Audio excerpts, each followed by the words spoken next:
한국 공항은 도대체 왜 이러는 거야? 프랑스에서 온 마리가 한국 인천 공항을 보자마자 경악을 금치 못했는데요. 도대체 마리에게 무슨 일이 벌어진 걸까요? 구독과 좋아요 부탁드립니다. 안녕하세요. 저는 프랑스에서 은행원으로 일하고 있는 마리예요. 올해로 은행원으로 근무한 지 딱 5년째가 되는 해인데요. 저는 제가 은행원을 이렇게 오래 하게 될 줄 정말 상상도 못했어요. 사실 제가 은행원으로 근무하게 된 이유는 바로 저희 어머니 때문이었거든요. 저희 가족원에 대해 간단하게 설명을 드리자면 저희 가족은 아버지의 어머니, 저 그리고 여동생 로라 이렇게 4명이서 아주 화목하게 지내고 있어요. 아버지는 프랑스에서 아주 유명한 은행장이세요. 공무원이신 아버지는 어렸을 때부터 안정적인 직장을 가져야 한다며 저를 일찍부터 교육해 주셨어요. 하지만 저는 그런 아버지의 교육이 참 싫었어요. 왜냐하면 저는 체육을 굉장히 좋아하는 흔히 말하는 동네에서 제일 잘 뛰어다니는 말썽꾸러기 여자애 중 한 명이었거든요. 워낙 뛰어놀기를 좋아했던 저는 학교를 다닐 때도 책상에 앉아 책을 보고 공부하기보다는 밖으로 나가 남자인 친구들과 축구를 하거나 농구를 하고 술래잡기 같이 뛰어다닐 수 있는 놀이들을 굉장히 좋아했어요. 그래서 피부는 항상 햇볕에 익어서 빨간 상태로 집에 들어가는 일이 굉장히 많았죠. 그래서 부모님한테 정말 혼이 많이 났던 것 같아요. 여자아이가 조심해야지 이렇게 뛰어다니면 어떡하니? 어머니는 항상 반 포기한 상태로 저에게 이렇게 이야기하셨죠. 하지만 저는 그래도 오늘은 안 다쳐서 들어왔잖아요. 잘했죠? 라고 항상 이야기했죠. 사실 저는 툭하면 넘어져서 매일 다쳐서 들어오는 아이였거든요. 그래서 무릎이 항상 까져 있었다고나 할까요? 하지만 뛰어노는 게 저는 너무 좋았어요. 하도 많이 뛰어서 숨이 턱끝까지 차올라 숨을 헐떡이게 쉬면서도 뛰고 나면 모든 스트레스들이 풀리는 것 같고 맑은 날 하늘을 보며 친구들과 뛰어다닐 때면 마치 제가 하늘을 나는 새 같은 느낌이 들곤 했거든요. 팔을 양 옆으로 쫙 벌리고 말이죠. 그런데 그렇게 뛰어다니면서 노는 일이 이렇게 위험한 줄 몰랐던 저는 결국 한 사건을 겪게 되는데요. 15살, 그날도 하늘은 맑고 구름은 태양을 조금 덮을 정도로 있었던 것 같아요. 어김없이 친구들과 술래잡기를 하며 뛰어놀고 있었는데요. 이상하게 그날따라 뛰는 게 하나도 힘들지가 않고 오히려 뛰면 뛸수록 기분이 좋아지고 숨도 차지 않는 거예요. 정말 이대로 계속 뛰어가면 하늘을 날 수 있을 것 같은 참 순수한 생각을 하면서 뛰었죠. 그런데 그때 쿵! 저는 결국 옆에서 튀어나온 자동차에 들이받아 교통사고를 당해 결국 무릎을 다치고 말았죠. 사실 저는 교통사고가 난 직후는 기억이 나지 않아요. 모든 건 저와 사고가 난 자동차 운전자인 이자벨라가 해준 이야기예요. 이자벨라는 저희 동네 치즈 가게를 운영하시는 사장님이세요. 이자벨라 얘기로는 제가 교차로에서 횡단보도 신호가 빨간불로 바뀌었는데도 갑자기 옆에서 튀어나오는 바람에 이자벨라는 저를 보지 못하고 결국 사고가 났다고 하더라고요. 네, 물론 저의 잘못이었던 거죠. 횡단보도도 제대로 보지도 않고 신호가 바뀌었는데도 그냥 뛰어갔으니 부모님은 제가 누워있는 병원으로 오시고는 거의 반기절 상태셨어요. 하필 제가 사고가 난 그때 저희 동네 가장 큰 건물에서 불이 나 병원에 응급차들이 굉장히 많이 있었거든요. 저희 어머니는 실려가는 환자 중에 제가 있을 거라고 생각하셨대요. 하지만 저는 이미 병원에 실려와 다리에 깁스를 하고 앉아 어머니를 기다리고 있었죠. 엄마 왔어? 어머니는 저의 등짝을 정말 한없이 때리셨던 것 같아요. 그리곤 평생 들을 잔소리를 그 순간에 다 듣게 됐죠. 아버지는 이 말썽꾸러기 말이 라며 저의 얼굴을 보시자마자 놀란 마음을 진정하셨던 것 같아요. 이 사고를 계기로 저는 결국 그렇게 좋아하던 뛰어놀기는 더 이상 할 수가 없게 됐어요. 사고가 난 무릎에 후유증이 커서 앞으로 심한 뜀박질을 하게 되면 무릎이 급속도로 안 좋아져서 나중에는 휠체어를 타고 생활해야 한다는 의사 선생님의 말에 부모님은 저에게 띵걸음 금지라는 최악의 명령을 내리시게 된 거죠. 사고가 난 처음엔 사실 부모님의 말을 어기고 조금씩 몰래 뛰어다니곤 했어요. 하지만 상태가 진짜 안 좋았는지 무릎 안쪽이 조금씩 시리기 시작하더라고요. 무릎의 상태가 점점 더 안 좋아지는 걸 느낀 저는 결국 제 스스로와도 약속을 하게 됐죠. 띵걸음 절대 금지 라고 말이죠. 세상에서 띵검을 밖에 몰랐던 저였기에 점점 집에 있는 시간들이 많아지면서 항상 같이 뛰어놀던 친구들과도 멀어지게 되고 결국 저에게 남은 거라곤 책뿐이더라고요. 은행장이신 아버지의 책과 작가 일을 하고 계신 어머니의 책이 저의 친구들이 됐죠. 하지만 제가 읽기에는 너무 어려운 책들이었어요. 글을 읽어도 머릿속에 전혀 들어오지도 않고 특히나 아버지의 책은 전문 서적들이 너무 많아서 사실 도전조차 하지 못했죠. 사실 작가 지망생이셨던 어머니는 수많은 출판 기회를 놓치시고 좌절을 겪고 계셨는데요. 제가 은연중에 엄마, 요즘 블로그 작가가 대세인데 한번 해보는 건 어때? 라고 제안을 했다고 하시더라고요. 사실 저는 기억이 가물가물하더라고요. 그 얘기를 들은 어머니는 마치 머릿속에 전구 한 개가 딱 켜지는 느낌을 받으셨대요. 그래서 바로 블로그를 만들고 지금까지 쓰셨던 원고를 그대로 옮겨 적으시면서 1편, 2편, 3편 처음에는 읽는 사람들이 단 한 명도 없었다고 하셨더라고요.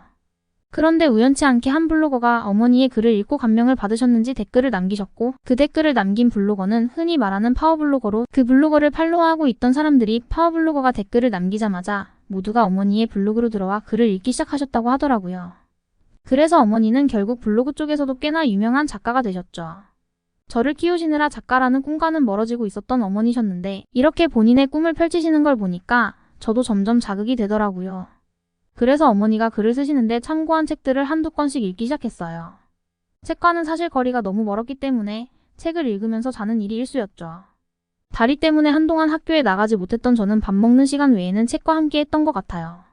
어떤 책을 먼저 읽을까 하다가 우연치 않게 에세이를 읽게 됐는데요. 그 중에서도 제가 읽은 건 여행 에세이였어요. 제가 경험하지 못한 여행 경험들을 읽어보니 마치 저도 그 나라에 그 순간에 있는 것만 같은 착각을 불러일으키면서 책에 푹 빠지게 된 계기가 됐어요. 프랑스에서만 쭉 살았던 저는 점점 더 큰 세계로 뻗어나가고 싶다는 생각을 하게 됐고 부모님에게 여행을 떠나고 싶다고 이야기를 하게 됐죠. 하지만 부모님은 허락해주지 않으셨어요. 워낙 어렸을 때부터 말광량이었던 저를 낯선 나라의 여행을 혼자 보내는 게 영 불안하셨던 거죠. 하지만 저는 책을 읽으면 읽을수록 제 가슴 한켠에 확신이 들어차는 게 점점 느껴지기 시작했어요. 지금 떠나지 않으면 나 평생 후회할 것 같아 저의 진심이 통했는지 부모님은 결국 허락을 해주시게 됐고 저는 다리가 낫는 대로 여행을 떠나기 위해 철저히 준비를 하기 시작했어요. 그래야 부모님도 걱정을 덜으실 테니 말이죠. 책을 보면서 궁금한 나라들이 너무 많았어요. 특히나 아시아국의 나라들이 너무너무 궁금했어요. 그 중에 선택하게 된 게 일본이었죠. 저에게는 사실 일본인 친구 타오가 있거든요. 타오는 부모님의 사업으로 프랑스에 넘어와 살고 있는 친구예요. 그래서 타오에게 물어보게 됐죠. 타오, 나 너가 태어난 일본에 가보고 싶어. 타오는 그 얘기를 듣자마자 무척 신나했어요. 그리고는 일본에 대해 마치 에세이 작가처럼 자랑을 늘어놓기 시작했죠. 많은 세월이 지났는데도 잘 보존되고 있는 일본 건축물들, 전해져 내려오는 역사들, 그리고 음식, 문화 등등 타오와 얘기를 나누면 나눌수록 저는 점점 더 일본에 가고 싶은 마음이 풍선처럼 커지기 시작했어요. 그리고 빨리 다리가 낫기만을 바라며 열심히 재활 운동을 하고 밥도 잘 먹고 약도 꼬박꼬박 챙겨 먹으며 회복에 힘을 쓰게 됐죠. 이제 걷는데 지장이 없어질 정도로 많이 호전된 저는 부모님에게 일본에 가겠다고 이야기를 하고 일본으로 갈 준비를 하고 있었어요. 어머니는 제 방으로 잠깐 오시더니 일본은 아무래도 타오가 잘 알고 있는데 같이 가보는 건 어떠니? 라고 이야기하셨죠. 사실 저도 여행이란 게 태어나서 처음이었기 때문에 걱정이 이만저만이 아니었거든요. 타오만 같이 가준다면 더할 나위 없이 좋을 것 같다는 생각에 타오에게 같이 가자고 이야기했고 타오는 오랜만에 고향에 가보고 싶다고 하면서 흔쾌히 같이 가겠다고 했어요.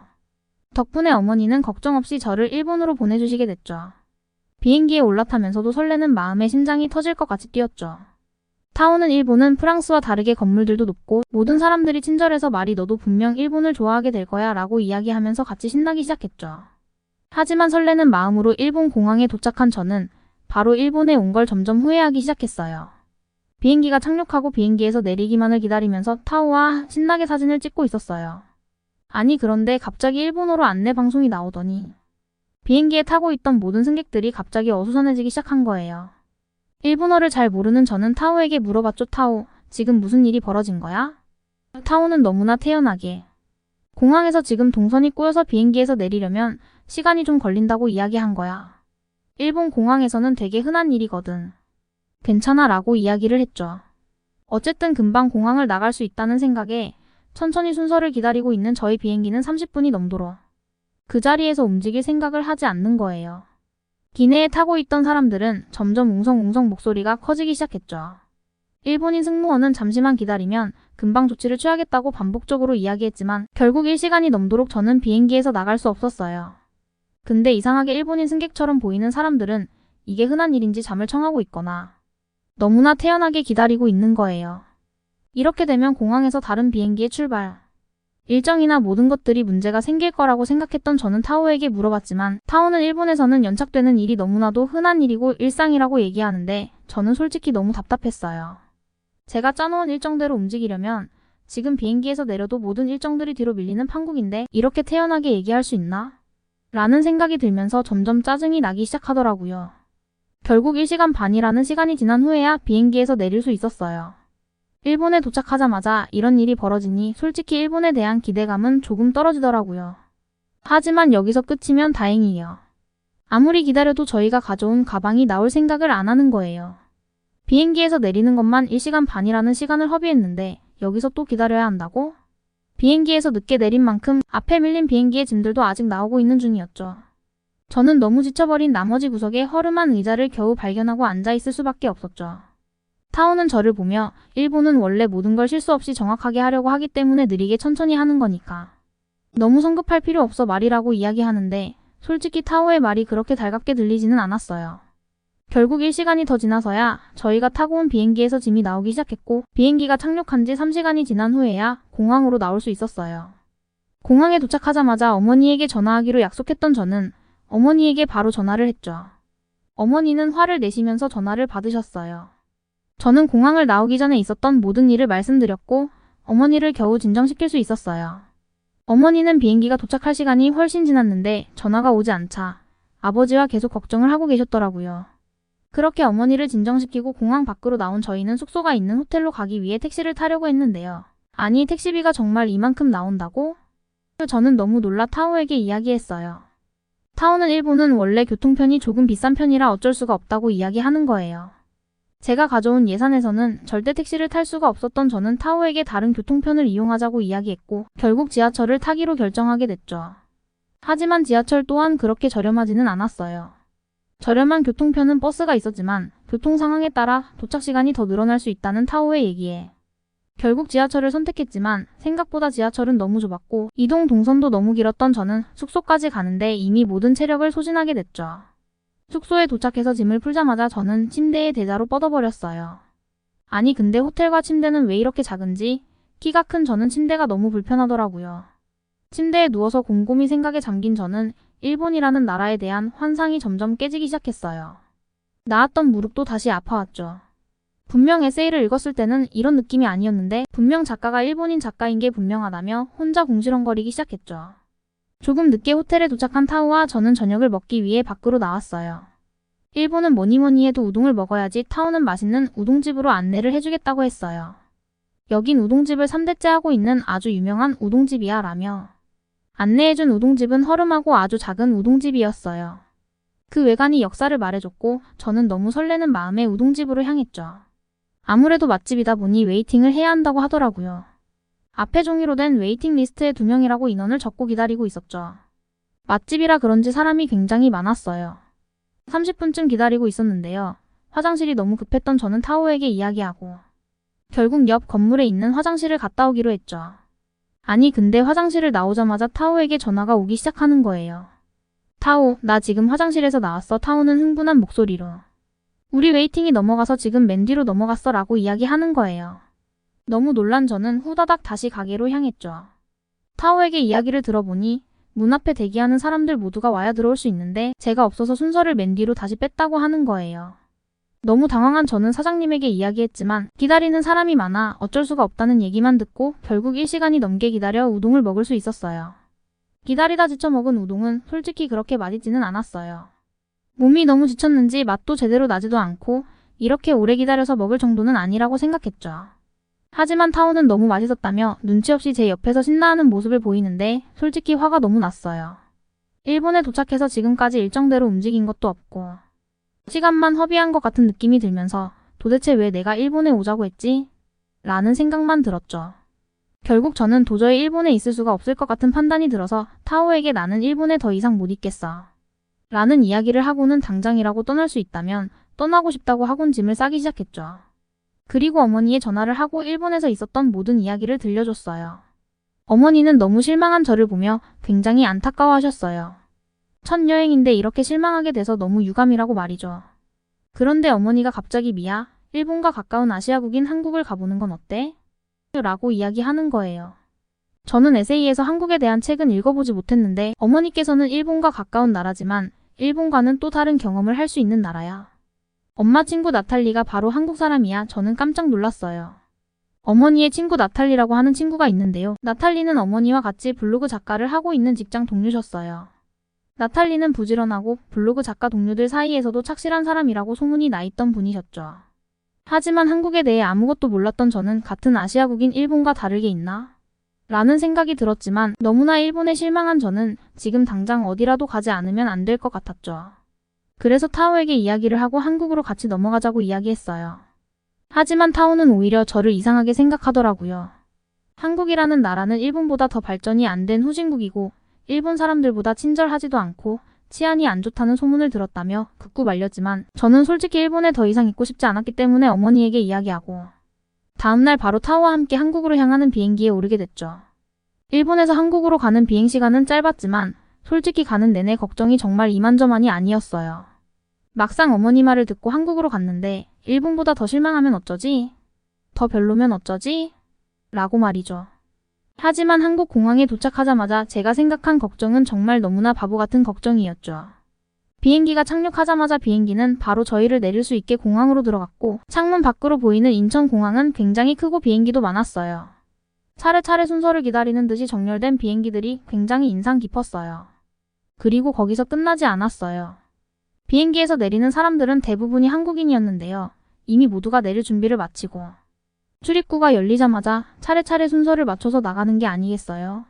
어제까지만 하더라도 일본 사람들은 그저 남의 일처럼 느리게 행동하고 있었는데 모두가 순서대로 줄을 서서 나가는 모습이 너무 멋있더라고요. 상당히 부지런해 보였어요. 저는 무릎을 다치면서 개인 시간을 많이 보내게 되다 보니 시간에 대한 소중함을 중요하게 생각하고 있었는데요. 한국인들은 모두가 저와 같은 마음 같았고 서로에게 피해를 주지 않기 위해 누구보다 빠르게 공항을 나서더라고요. 저도 덕분에 공항으로 빠르게 나올 수가 있었죠. 짐도 비행기가 도착하자마자 바로 내리기 시작했는지 저보다 이미 먼저 짐들이 나오고 있더라고요. 비행기와 연결이 돼 있었던 건 아닌가 싶을 정도로 빨라서 너무 신기했어요.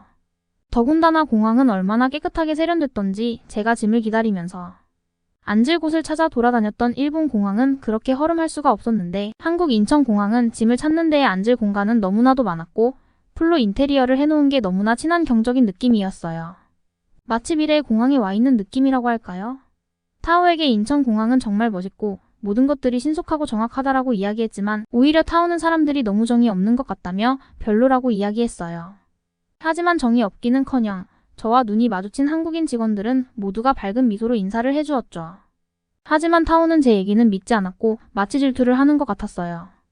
공항에 나오자마자 저를 반겨주는 건 다름 아닌 로봇이었어요. 얼굴 표정이 스크린에 나오면서 세계 각국의 언어로 말을 하고 있었고 혼자 움직이며 짐을 나르는 모습을 본 순간 정말 충격이 아닐 수 없었어요. 한국이라는 나라는 도대체 무슨 나라지? 어떻게 이렇게 멋있고 트렌디할 수 있지? 라는 생각이 들 정도였어요.